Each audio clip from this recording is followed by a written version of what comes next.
जय श्री ओम नमः सिद्धेभ्यः। सर्वमंगलमांगल्यं सर्वकल्याणकारकं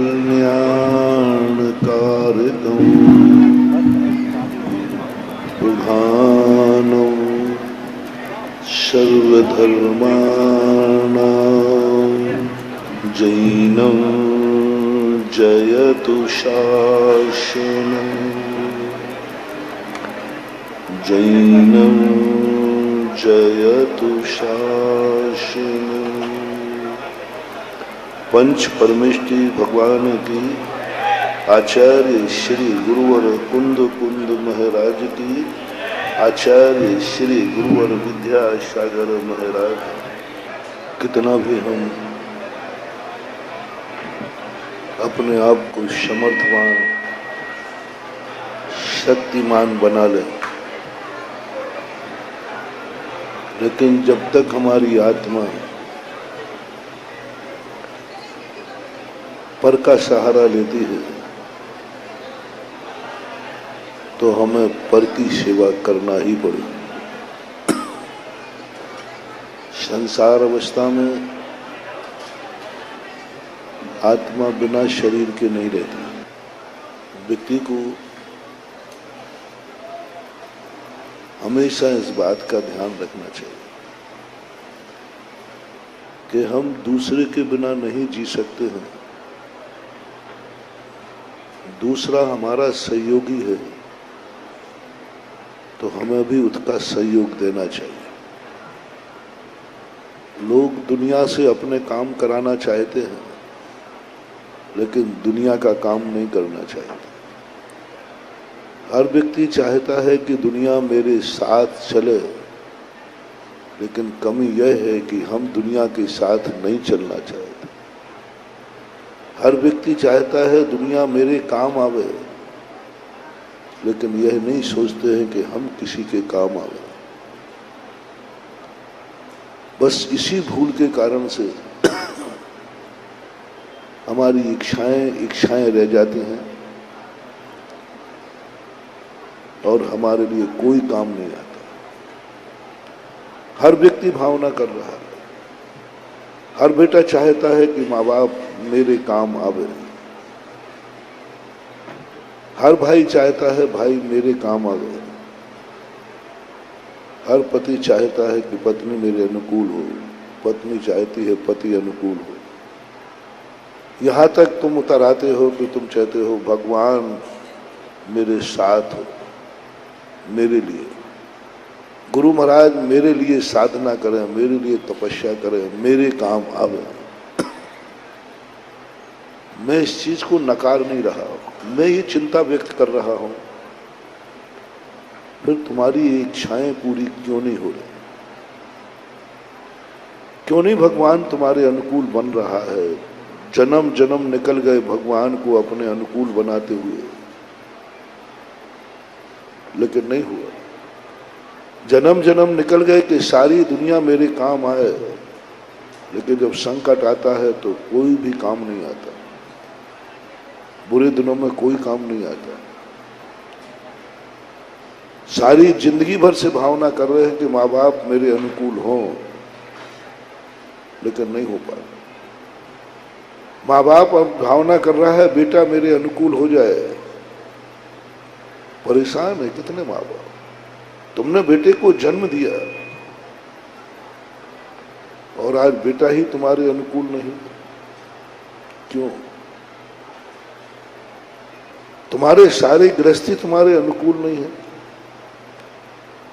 यहां तक कि बुरे दिनों में भगवान गुरु मंत्र तंत्र सब तुम्हारे काम नहीं आते। भगवान काम नहीं आता, जिसको सुनते हैं कि वो सब दीनानाथ है, दुख के हरता है, वही मेरे दुख में काम नहीं आ रहा। किसको पक्षपात का आरोप लगाओ? भगवान ही नहीं सुन रहा है हमारे, गुरु महाराज नहीं सुन रहे हैं हमारे, नमोकार मंत्र काम नहीं कर रहा है।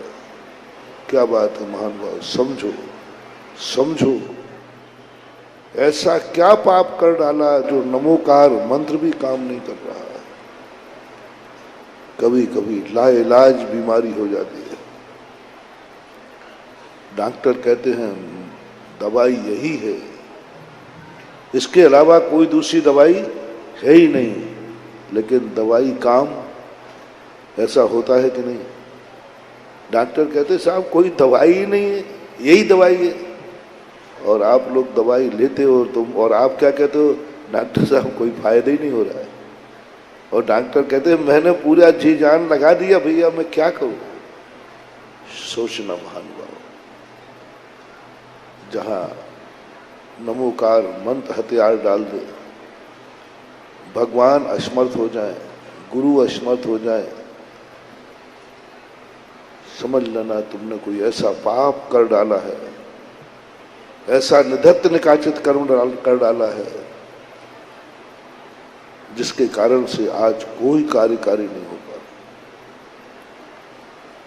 हमेशा मैं सबसे कहता हूं, पाप करते समय इतना सोचना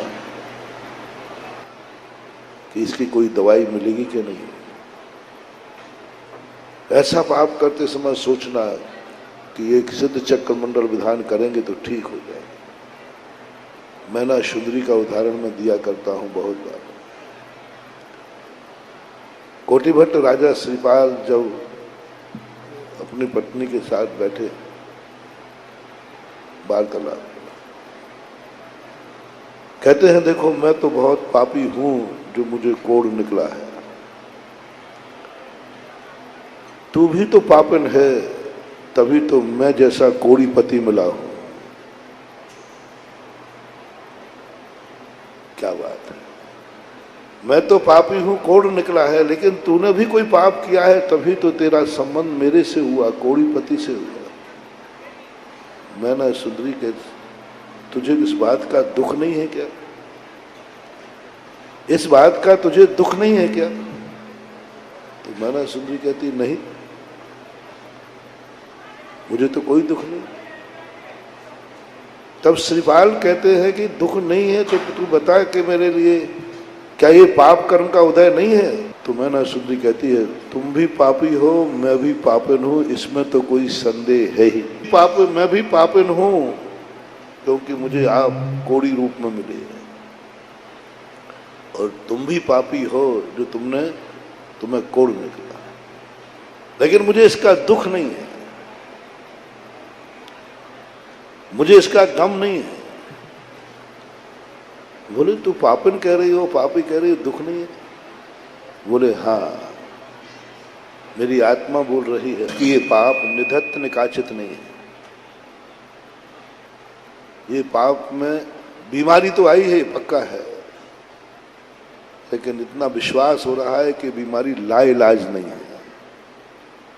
बीमारी तो है, लेकिन बीमारी लाइलाज, कितना संतोष मिलता है, कितना। इतने ही डॉक्टर कहते कि चिंता मत करो, इसका इलाज आज असमर्थ हुए। मैंने सुंदरी कहती पापी तो हूं, पापन भी हूं, लेकिन लाइलाज पापन नहीं हो, और तुम भी लाइलाज पापी नहीं हो। जिस दिन मैं भगवान की भक्ति पर उतर आऊंगी, ये पाप क्षय को प्राप्त हो जाए।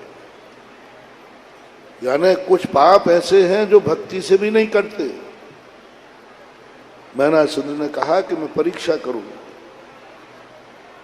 यदि ये पाप भक्ति से कट गया तो पाप निधत्त निकाचित नहीं था, और नहीं कटा तो फिर जरूर मैं अपने पापों से दुखी हो जाऊंगा। और आप सबको मालूम, आप लोग भी जब पाप कोई करे, आपको क्रोध आवे, गुस्सा आवे, मन बिगड़े, तो थोड़ा सा इतना ध्यान रखना, ये कौन सा स्थान है, ये कौन सा काल है, यहाँ का वातावरण क्या है। अन्न क्षेत्रे कृतम पापम धर्म क्षेत्रे विनश्यति, धर्म क्षेत्रे कृतम पापम वज्र लेपो भवेत। वज्र का लेप बन जाता है। मैं तुम्हें पापों से नहीं बचा रहा हूं, तुम्हें क्रोध से नहीं बचा रहा हूं, तुम्हें भूल से नहीं बचा रहा हूं। मात ऐसी भूल मत कर लेना जहां गुरु का आशीर्वाद भी काम ना करे। ऐसी भूल मत कर लेना जहां भगवान का गंधोदक काम ना करे। ऐसी भूल मत कर लेना जहां शांति धारा काम ना करे। ऐसी भूल मत कर लेना जहां भगवान की भावना भी काम ना करे। ऐसी गलतियां तो होती रही है, होती रहेगी, लेकिन ऐसी गलती का ध्यान रखना। और ऐसी गलती के लिए कोई ध्यान नहीं रखना, इतना ही ध्यान रखना है जब तुम्हारा मन बिगड़े, गलती हो, ये कौन सा स्थान है, ये कौन सा समय है, किसके बीच में हम बैठे हैं, बस इतना सा ध्यान रख लेना। बाकी सारी गलतियों की दवाई मेरे पास है। हर अपराध की जमानत मैं लूंगा तुम्हारी। बस जहां जमानत ली जाती है वहीं मजिस्ट्रेट के सामने गड़बड़ मत कर देना, नहीं तो उसकी कोई जमानत नहीं। दुनिया में कोई अपराध करके आओगे जमानत मिल जाएगी, लेकिन अदालत में ही गलती कर दोगे तो फिर मैं कुछ नहीं कर पाऊंगा। नमोकार मंत्र कुछ नहीं कर पाएगा। मैं बहुत सारे लोगों से कहता हूं जो मंदिरों को लेकर कषाय करते हैं, मंदिरों को लेकर राग द्वेष करते हैं, जो पंचकाणक में विधान आदियों में राग द्वेष करते हैं, उनसे मैं सदा कहता हूं मत करो रे, मत करो। मेरी आत्मा कांपती है। गलती तुम करते हो, कांपता मैं हूं। भूल तुम करते हो, भक्त करता है, कांपता मैं हूं, क्योंकि मैं इसका फल जानता हूं। कल आएगा रोता हुआ मेरे पास और मैं असमर्थ हो जाऊंगा। मैं बहुत समर्थ हूं, मैं बहुत शक्तिमान हूं, मैं बहुत समर्थ हूं, मैं बहुत शक्तिमान हूं। मेरी एक एक रोम में शक्ति है, क्योंकि मुझे अपने जिनेन देव पर विश्वास है। मेरी शक्ति तपस्या की नहीं, साधना की नहीं, मुझे प्रभु पर बहुत विश्वास है। ये मेरी शक्ति है, मेरी ताकत है। मेरी आंखों में इतनी शक्ति है क्योंकि इन आंखों में जिनेन देव बसा हुआ है। इसलिए मेरी आंखों में ताकत नहीं, लेकिन मेरी आंखें बहुत ताकतवान है, क्योंकि इस आंखों में कौन बसा है? मेरे बहुत सब कुछ है, क्योंकि मेरी श्रद्धा है। मुझे अपने हाथ से गंधोदक पे शांति धारा पर बड़ा विश्वास है। बड़ी शांति धारा में बड़ी ताकत है, क्योंकि मुझे जिनेन देव पर विश्वास है। वो इतना ताकत वो मेरे पास। और कल तुम मेरे पास रोते आओगे और मैं नीची गर्दन करके बैठ जाऊंगा। मेरे बस की बात नहीं है। जाओ, ये मरीज अब मेरे लायक नहीं है, ले जाओ, जी लो जितना जीना है, अब इसका कोई इलाज नहीं। लाइलाज अपराध नहीं, लाइलाज अपराध नहीं, क्योंकि कल के दिन का दिन देखता हूं मैं। कल क्या होगा? हमारे पास रुमाल नहीं है तुम्हारे आंसू पोंछने को। मेरे पास जो है वो आंसुओं के लिए कम पड़ जाएगा, कम पड़ जाएगा। इसलिए सदा एक बात का ध्यान रखना कि हम भले कितने भी अपराधी हों, लेकिन अपराध को निधत्त निकाचित मत होने देना, लाइलाज मत होने देना। कम से कम गुरु एक बार देख लें तो उन पापों की जमानत मिल जाए। गुरु एक बार आशीर्वाद दे दें, जमानत मिल जाए। एक बार प्रभु का गंधोदक मिल जाए, सारे कर्म कट जाएं। ऐसा पाप कर सकते हैं जैसा मैना सुंदरी ने किया। कितना बड़ा पाप, एक गंधोदक पर विश्वास करके 8 दिन में जन्म जन्म के पाप काट दिए।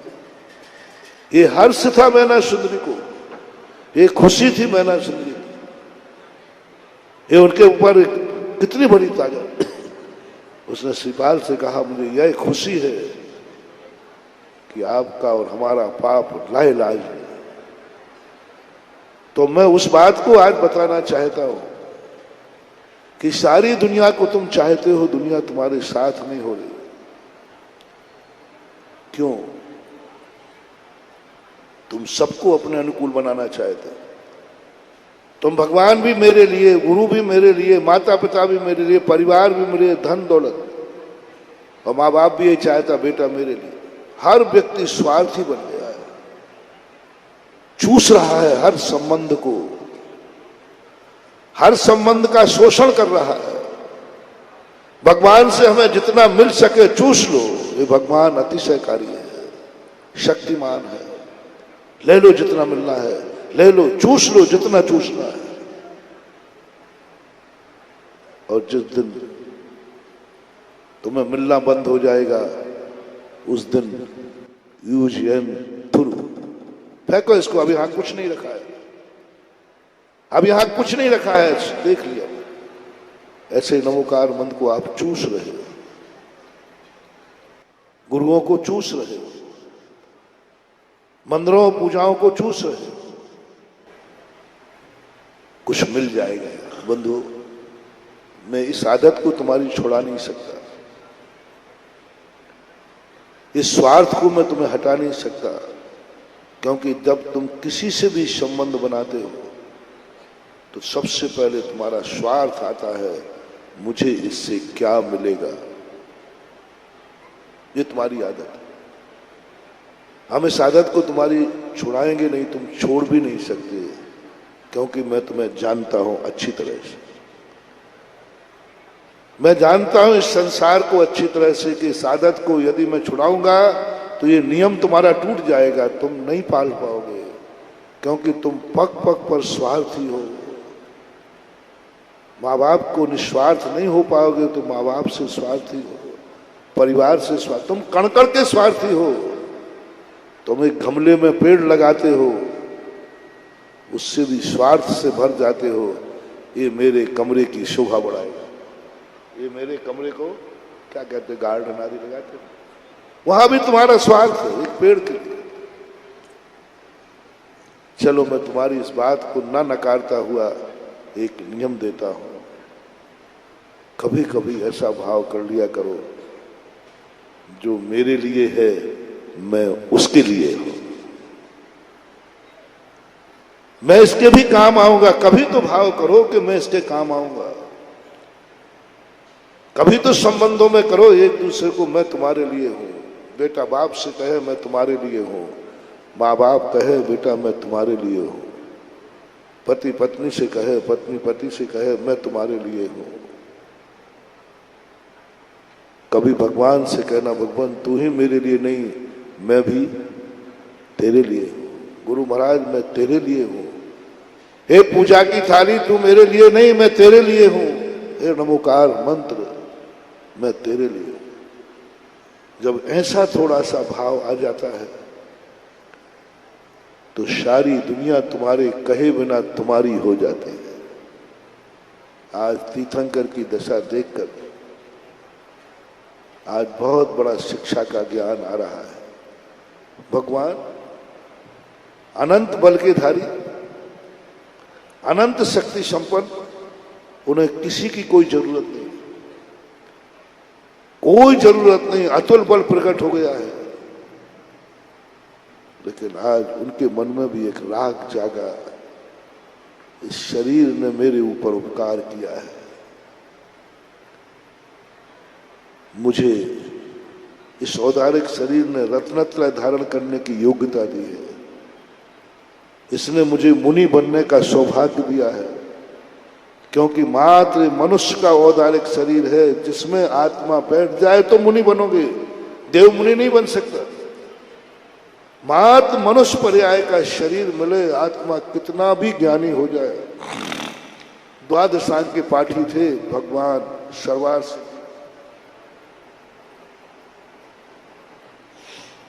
शर्वार सिद्धि से आए हैं भगवान, शुक्लेश्या से आए हैं भगवान, 33 सागर के धर्म ध्यान करके आए हैं भगवान,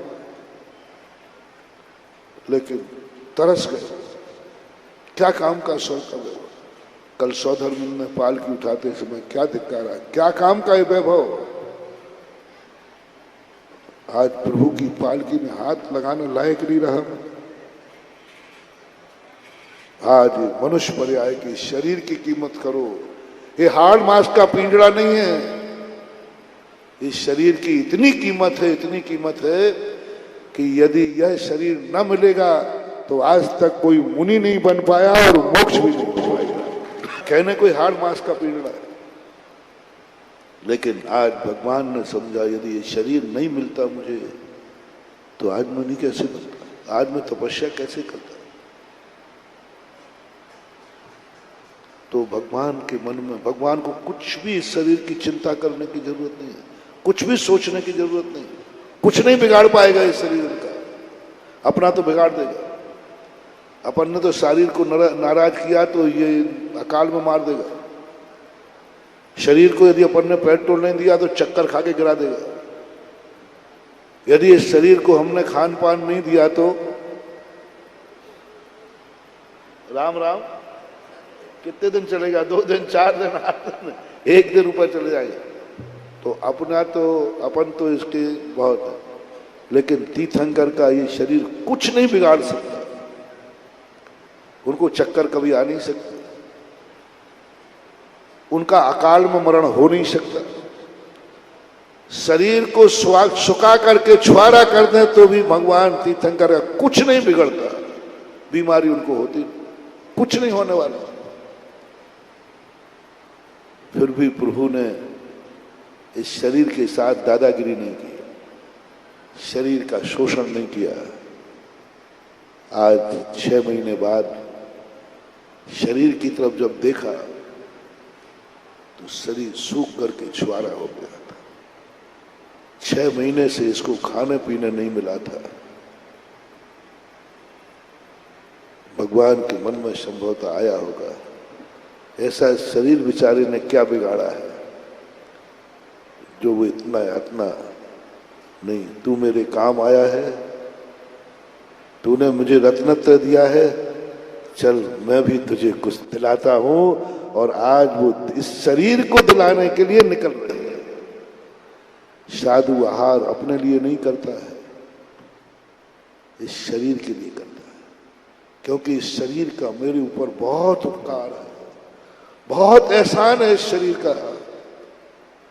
इस शरीर के संबंध में जब मैंने भी एक बार चिंतन, तो संसार में सबसे ज्यादा यदि किसी ने मेरे ऊपर उपकार किया है तो इस शरीर, इन आंखों ने, इस मन ने, इन कानों ने, इस शरीर के रोम रोम ने अनंत उपकार आज इसकी बदौलत है जो हम आज मुनि बन करके बैठे। भगवान से भी ज्यादा उपकार इस शरीर का है, गुरु से भी ज्यादा उपकार इस शरीर का है, जिनवाणी माता के उपकार से भी ज्यादा उपकार इस शरीर का है। जिनवाणी कितना भी कह दे, गुरु कितना ही कह दे, यदि शरीर साथ नहीं देगा तो क्या करोगे, बोलो।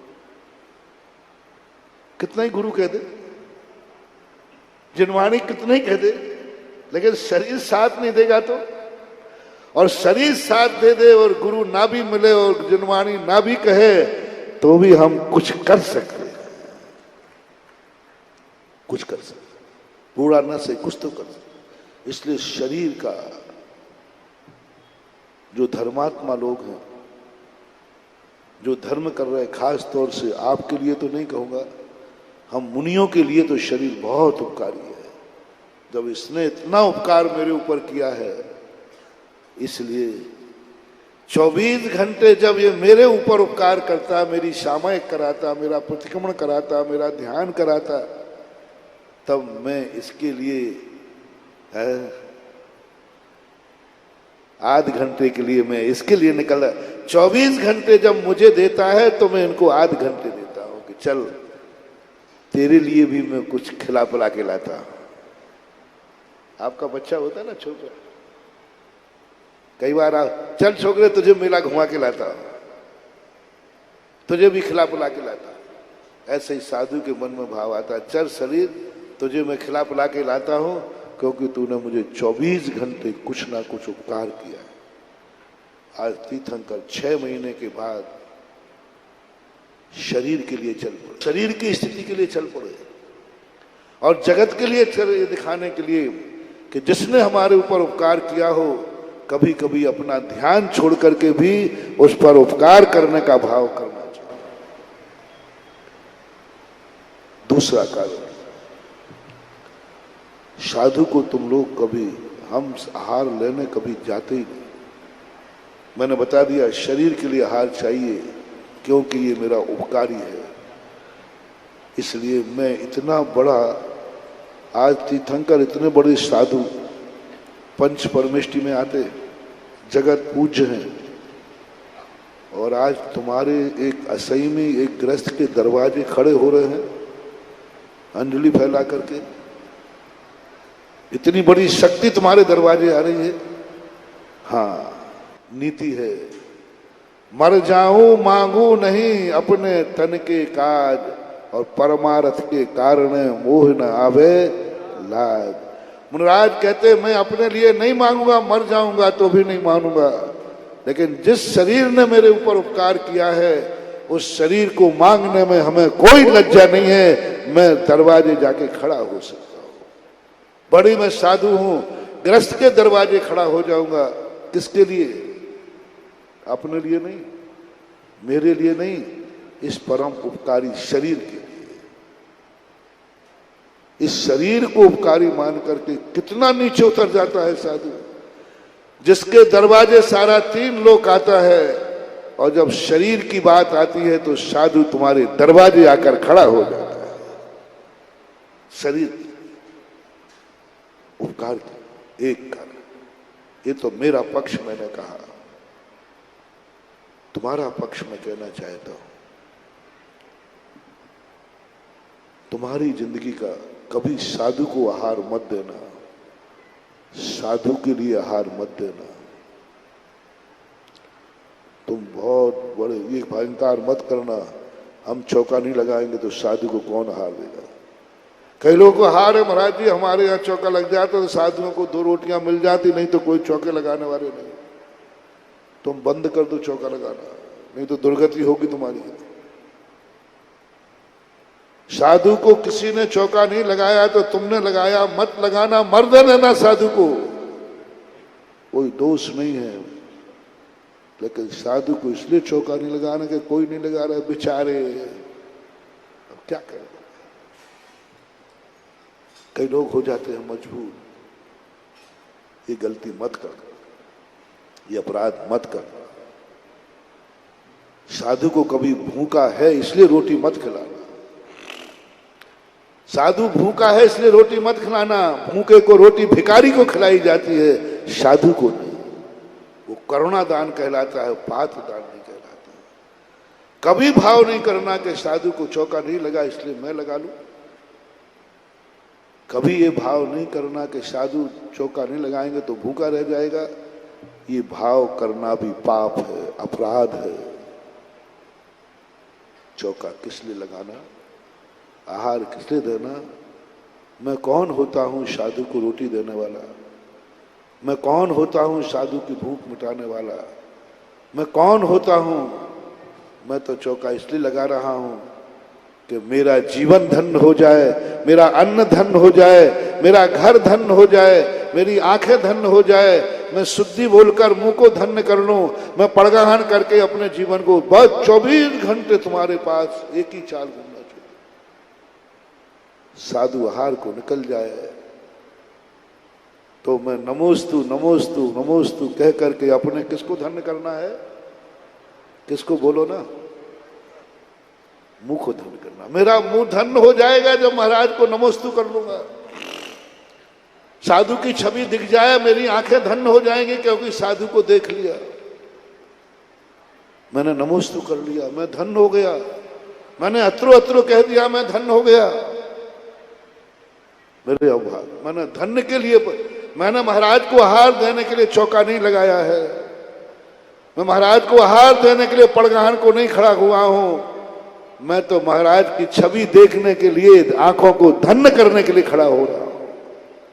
मेरे मुख धन्य हो जाए, कम से कम उनको देख करके मैं नमोस्तु बोल लूं, बस इतना मिल जाए। मत हो रे हिताश चौके में हार नहीं हुए हैं तो। महाराज जी देखो, आप मत बहलाओ, हैं असंभव, हो नहीं सकता। अभी बताता हूं, तुम्हें मात्र एक भाव करना है, पहुंचो तो देखो, कम से कम तुमने 10 दिन चौका लगाया तो कम से कम 10 दिन तुम्हें नमोस्तु करने का मौका तो मिला। एक बार राजस्थान में एक व्यक्ति थे, तो एक कमेटी थी गाँव, बोले महाराज मैंने तो आचार्य की बात अब जाना ही छोड़ दिया। बोले मैंने क्यों? महाराज 50 बार गया हूं, 50 बार, एक बार आचार्य श्री ने देखा तक नहीं, बोले तक नहीं, मेरी सुनी तक नहीं, आशीर्वाद तक नहीं दिया, और हम उनको लेने गए, वो आए तक नहीं। महाराज मालूम कितने नरियल चढ़ा चुका हो? मैंने कहा नहीं मालूम, गिनती दे दे, कितने बार गए, कितने लोग गए, मैंने हिसाब लगा दिया, 5 ज्यादा कर दिए, क्योंकि मैंने कहा ये बनिया है, ये सब स्थानों को कूंजड़े की सब्जी मंडी समझता है। सब्जी मंडी में होता है ना, वो टमाटर डला हुआ पल्ला नीचे जा रहा है, बाट वाला ऊपर जा रहा है, फिर उसे कह 2 और डाल। यदि कूंजड़ा कहे कि यदि सेठ जी आपकी दुकान पे अभी चांदी खरीदने आऊंगा तो ऐसे ही तोल देना, लेकिन आदत तो मैं 5 जितना उन्होंने बताया 5 रेल ज्यादा डूब गए। बोले महाराज कितनी गाड़ियों के टायर घुस गए? मैंने की बराबर घुस गए। कितना पेट्रोल खर्च हो गया? मैंने की बराबर हो गया। कितना समय खराब हुआ? मैंने कहा 1000 एक दिन का। मैंने सब हिसाब लगा करके वो हिसाब 5-6 लाख रुपए का पहुंचा। 4-5 साल का हिसाब था। मैंने कहा भैया मैं गुरुजी का चेला हूं, बाप का कर्जा बेटे को चुकाने का, ये 6 लाख रुपया मैं कहीं से तुम्हें करके दूंगा। जितने बार जाकर तुम्हारी आंखों ने मेरे गुरु का दर्शन किया है वो पुण्य मेरे खाते डाइवर्ट कर दो। जिनके जल्दी हो गया वो तो खा पी करके बराबर हो गया, क्योंकि एक दिन करके वो तो निश्चित हो गया। अब उसके घर में बनेगा अशुद्ध, उसके घर में अब एक दिन का आनंद है और 10 दिन का पूरा, और जिसके अभी आहार नहीं हुए उसके हाथ शुद्ध 16 का लग रहा है, शुद्ध भोजन करा, उसके 10 दिन का पुण्य है और उसके 1 दिन का पुण्य। उसने बासा पुण्य खाया है और जिसके नहीं हुआ है उसकी अभी कमाई चालू है। समझ रहे ना? जिसके हो गए हैं उसने तो कमाई खा ली, पुण्य का उदय आया, मिल गया, और जिसने अभी नहीं हुए हैं उसकी कमाई चालू है, निरंतर भावनात्मक चालू। तो हमेशा ये ध्यान रखना, कोई बात नहीं गुरुदेव, कम से कम आप मेरे नगर में पधार गए तो कम से कम 2 टाइम आपका दर्शन तो कर लेता हूं। इतना कम है कि आप पॉजिटिव सोचो, पॉजिटिव सोचो। राजस्थान में था, कितने बार जा पाते हैं? कई लोग तो जा भी। पॉजिटिव सोचो, कम से कम जबलपुर में महाराज आए तो कम से कम और कुछ मिले या नहीं मिले, लेकिन जब चाहे तब अपनी आंखों को धन्य कर सकते हैं। आंखों को धन्य करो, नमोस्तु कह के मुख को धन्य करो। पड़गाहन मिल जाए तो मैं महाराज को नहीं पड़गाया है, मैंने तो अपने घर को पवित्र किया है।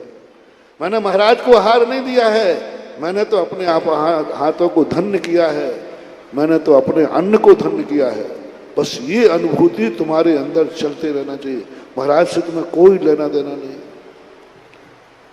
धन्य किया है। तब ऋषभ देव ने सोचा कि यदि मैं बैठा रहा ध्यान में तो इन श्रावकों का क्या होगा? इन श्रावकों का क्या होगा? ये कब अपना जीवन धन्य करेंगे? मेरा कल्याण तो हो जाएगा। ऋषभ देव दीक्षा लेकर के यदि वहीं जाकर बैठे रहते 1000 वर्ष तक, उनका कुछ नहीं बिगड़ना था और केवल ज्ञान प्राप्त कर जाते, लेकिन अपना क्या होता? आज ऋषभ देव का पुण्य देखना कितना पुण्य है। ऋषभ देव आहारचर्या को उठ गए, उसके बाद आज तक जितने मुनि बने हैं उस सबका पुण्य ऋषभ देव के खाते जाता है। न वे चर्या बताते ना कोई मुनि। 4000 साधु 6 महीने में भ्रष्ट हुए।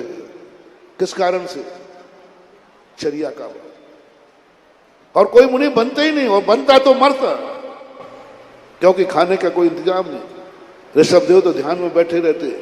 सारे मुनि बनते मान लो कोई भावावेश में, और अकाल में मरते।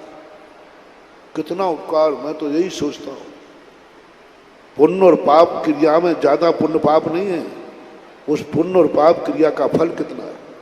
झूठ बोलने से कोई पृथ्वी नहीं फटती है, नहीं तो अभी तक जबलपुर तो फट गया होता, क्योंकि सबसे ज्यादा झूठ कहां बोला जाता है? बोल दो। जो है सो है ही। वो तो 24 घंटे में शायद ही कोई व्यक्ति हो जो एक आध झूठ नहीं बोलता। और कितने लोग हैं जो अपनों से झूठ बोलते हैं? 90% पति अपनी पत्नी से झूठ बोलता है। बुलवाओ, क्यों खुलवा रहा पुल पट्टी? बुलवाओ, देखो सब हाँ के ना, देख कहोगे, हाँ कहोगे। तुम इधर देख रहे थे किसी की तरफ, पता क्या दे? नहीं कुछ नहीं, नहीं कुछ नहीं। अब सरासर मालूम है कि तुम क्या देख रहे थे, और क्या निकला? तो कुछ नहीं। सबसे ज्यादा बेटा मां से झूठ बोलता है,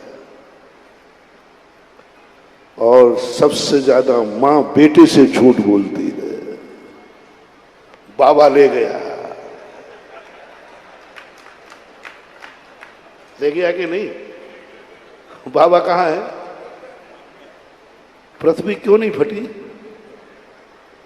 नहीं फटी। राजा वसुदेव ने एक झूठ बोला, पृथ्वी फट गई, सिंहासन से चला गया। मैंने से एक झूठ बोल, जिंदगी में एक बार बोला है। आप लोग तो बार बार बोलते हैं, जिंदगी में एक बार झूठ बोला, पृथ्वी फट गई। सवाल झूठ का नहीं था, वो झूठ कितना प्रमाणिक था। उस झूठ के बोलने पर आज तक बकरे कट रहे हैं, और जितने बकरे कट रहे हैं उतना पाप उस राजा को लगा, इसलिए पृथ्वी फटी। इसलिए झूठ बुरा नहीं है, झूठ किसने बोला है? ये तो उदाहरण दे रहा हूं। आज ऋषभ देव की कल्पना करो, आहार को निकलेंगे, कितना पुण्य। आज तक करोड़ों अरबों मुनि बन गए ऋषभ देव की बदौलत। उन्होंने एक मार्ग दिखा दिया, जगत कल्याणी हितकारी। हम जैसे मुनिराजों का तो क्या होता है? पंचम काल में तो कोई मुनि बनता नहीं, और बनता तो मरता काल में। अपन तो बनते नहीं, क्योंकि मरने के लिए कोई मुनि बनेगा क्या? धन्य है प्रभु ऋषभ देव, आपके अनंत उपकार।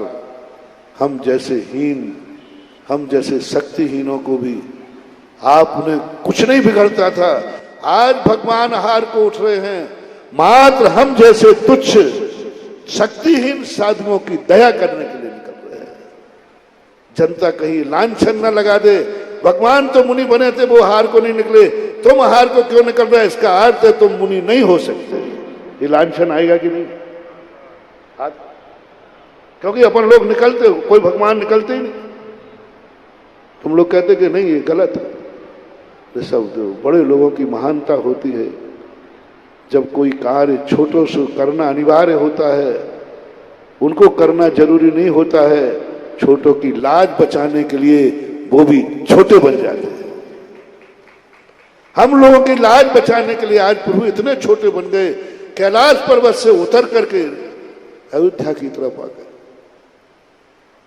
कितना पुण्य! मैं तो इसके जब चिंतन किया आहारचर्या पर, मैंने कि प्रभु आपका पुण्य कितना है।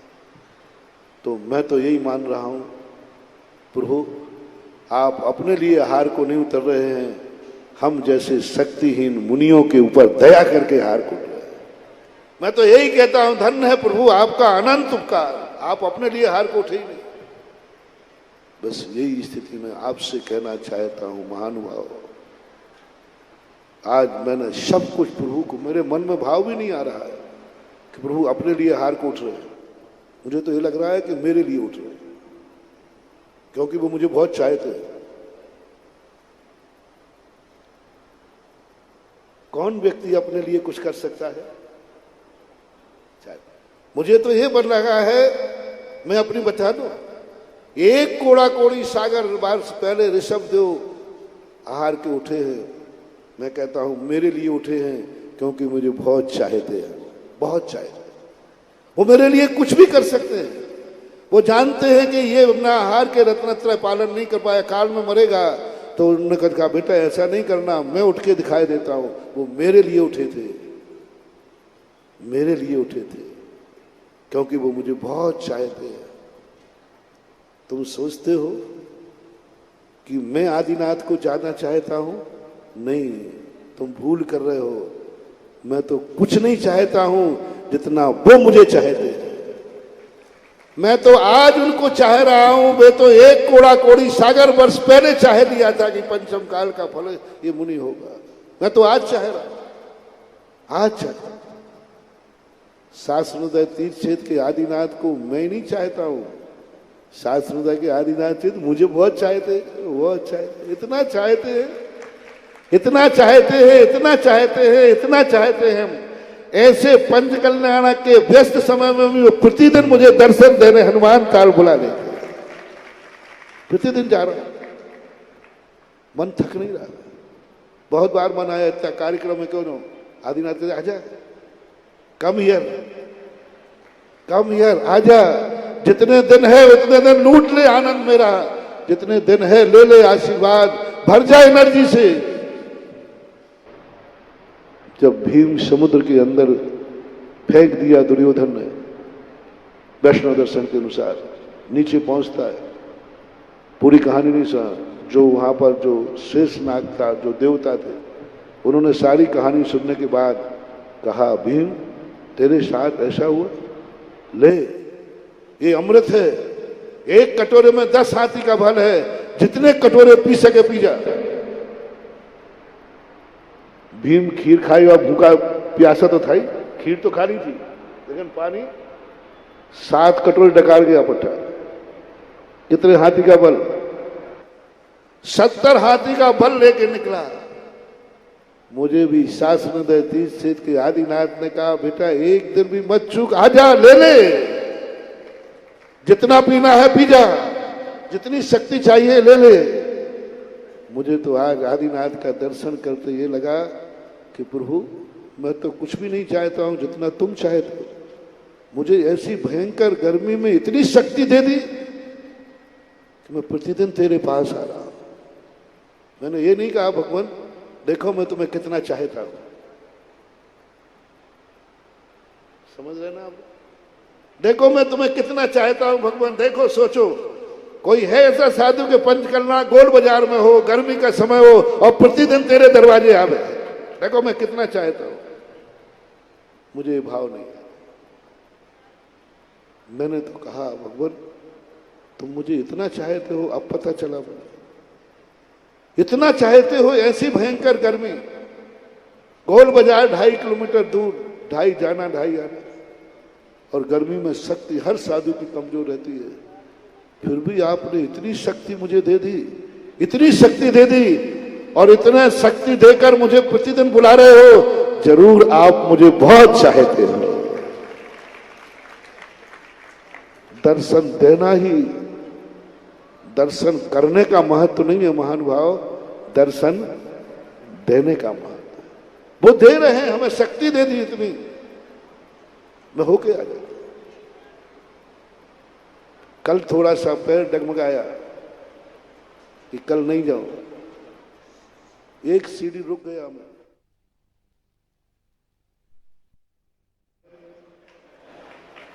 कब यार उतर नीचे सीढ़ी, और मैं तुरंत उतर करके प्रतिदिन 10 मिनट लेट पहुंचता था, कल 10 मिनट पहले पहुंच गया।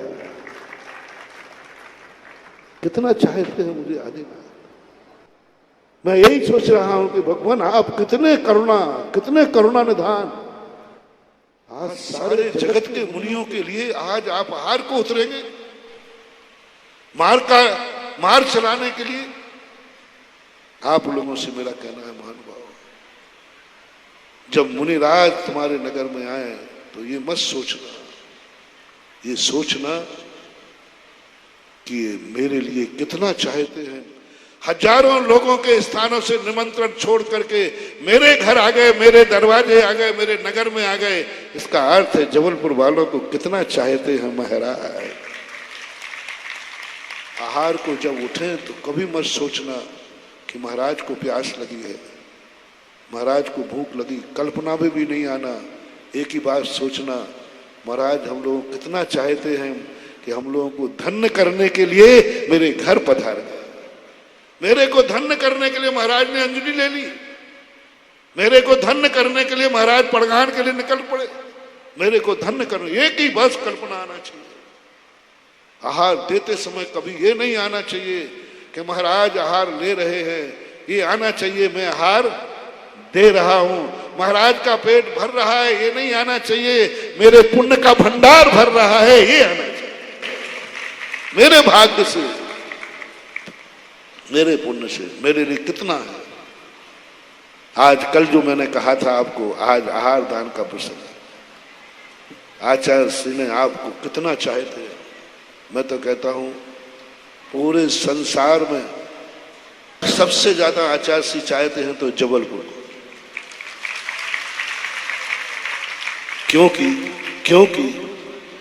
क्योंकि आचार्य श्री जानते हैं कि मैं अपने भक्तों को धन्य करने के लिए ज्यादा नहीं रुक पाऊंगा। मुझे तो विहार करना है, दूसरे भक्त भी हैं, उनके भक्तों की कमी नहीं है, लेकिन इनको ऐसा स्थायी इनकम आप सोर्स बना जाए। बाप होता ना, बाप क्या करता है, ये सोचता है कि मैं बेटे को कितना दे पाऊंगा, बेटे को ऐसी कला सिखा जाऊं जिससे इसका स्थायी इनकम आप सो जाए। करोड़पति भी बाप हो, करोड़ की संपत्ति देने के बाद भी संतुष्ट नहीं है, क्योंकि इसका इनकम आप सोर्स तो और छोटा सा भी है, और बेटे का स्थायी इनकम आप सोर्स हो जाए तो कोई बात नहीं, मैंने कुछ दिया या नहीं दिया, लेकिन ये कमा के खा लेगा। बहुत सब ऐसा ही मैं जबलपुर पहुंचू या ना पहुंचू, लेकिन उनको जबलपुर वालों पर ऐसी कृपा आई कि 28 शुल्लक सौंप गए। बोले लो प्रतिदिन कमाना, प्रतिदिन खाना, आराम से कमाओ खाओ, जीवन को धन्य करो। ये 28 शुल्लक बता रहे हैं कि तुम्हें कितना चाहते हैं आचार्य श्री।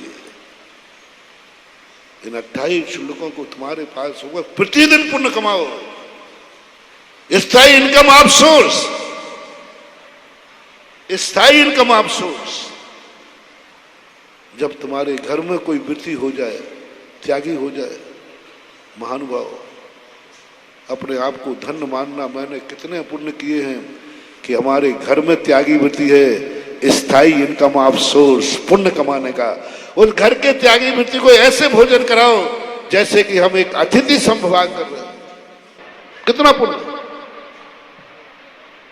एक संस्मरण मुझे याद आया, रविंद्र एक गायकार हुआ, संगीत, अंधे थे।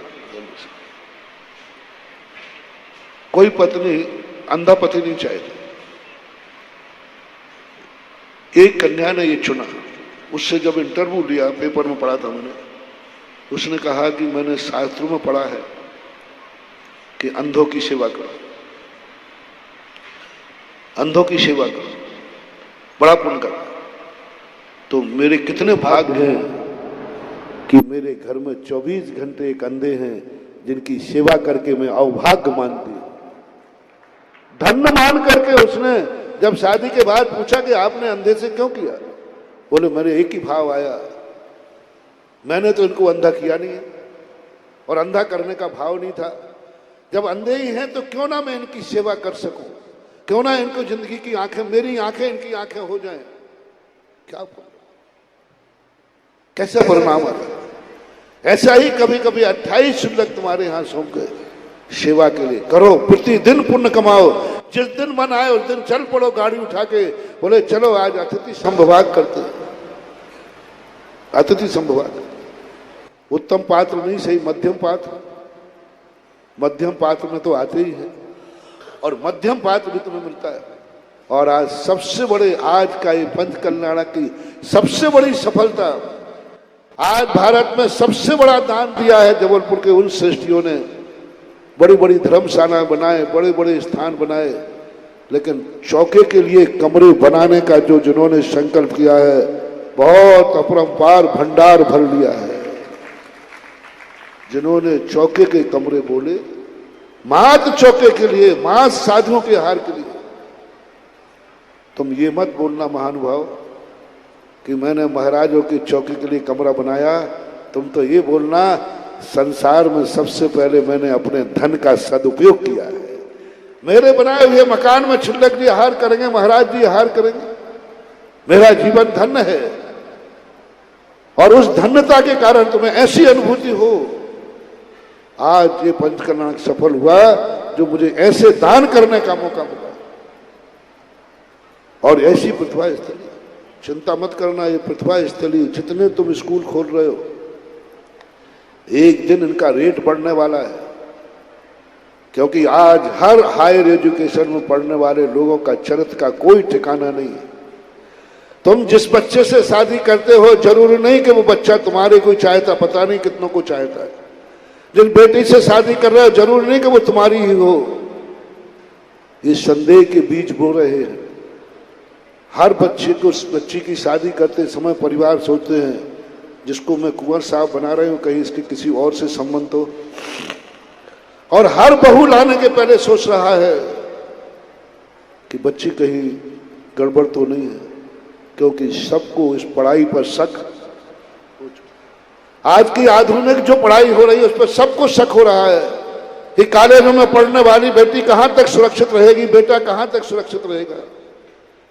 जब ये शक का ब्यौरा 50% से ऊपर हो जाएगा, उस समय लोग कहेंगे हमारे घर में बहू आएगी तो वही जो प्रतिभा स्थली में पड़ी हुई है, क्योंकि वो सुरक्षित है, संरक्षित है, संस्कारित है। लोग मांग करेंगे, वो करेंगे मांग, क्योंकि कल इनकी कीमत बढ़ जाएगी। इसी प्रकार धर्मात्माओं की धीरे धीरे कीमत बढ़ेगी, चिंता मत करो। लेकिन तुम उस धर्म को जीवित रखोगे तब ना। जब भी दयोदय में कोई आवे, कोई ये ना कह देवे कि यहाँ साधुओं को रहने की व्यवस्था नहीं, आहार की व्यवस्था नहीं। जो अभी 2 महीने 1.5 महीने पहले हुआ, मात्र साधु आए थे कई महीनों यहाँ रुकने के लिए, दयोदय में रुकने के, मात्र इस कारण से कि वहाँ चौके की व्यवस्था स्थान के कारण से उनको बिहार करना। कितना बड़ा दोष हुआ है। और अब कल से जो तुमने बोला है कितना बड़ा, सारे लोगों से मेरा कहना है, कमेटी से कहो कि दिवाली के पहले पहले ये तैयार होना चाहिए, वर्षों तक नहीं लगाना। दातार लोग दुनिया का पैसा रोक लेना, लेकिन दयोदय की आहारशाला का बहुत बड़ा काम करके। और अभी जितने लोग रह गए हैं वे अपने अवभाग्य माने। ये क्षुल्लक कोई साधारण क्षुल्लक नहीं है। मैंने पहले ही कहा, कल कहा, जबलपुर के एक एक व्यक्ति को तुम जानते हो, कितना बड़ा त्याग किया, कितना बड़ा बलिदान किया। कौन छोड़ता है करोड़ों की जायदाद इस कलयुग में? कौन छोड़ता है अच्छा फलता फूलता परिवार, बेटा बहू से हरा भरा परिवार? कौन छोड़ता है आज सुख सुविधाओं की, भोग विलासिताओं को? कौन छोड़ता है? भोग विलासिता पाने के बाद भोगने का भाव आता है, अच्छा परिवार मिलने के बाद उसको छोड़ने का भाव नहीं आता है।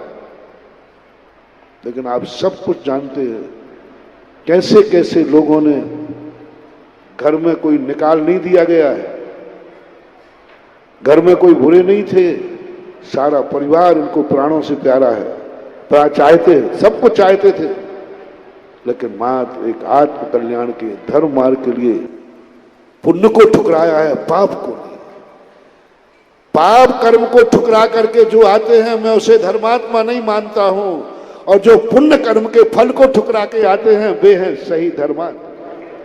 पुण्य कर्म को ठुकरा के मार्ग पर चले तो सब लोगों को एक ऐसा अवभाग्य मानना चाहिए महानुभाव, ये 28 शुल्लक तुम्हारे कल्याण के लिए है, तुम्हारे जीवन को धन्य करने के लिए है। जब भी त्यागी वृत्ति को भोजन की तरफ आवे मत सोचना कि ये भूखा है, यह सोचना कि जरूर किसी का आज कल्याण होने वाला है, तभी तो साधु ने नगर की तरफ मुख किया।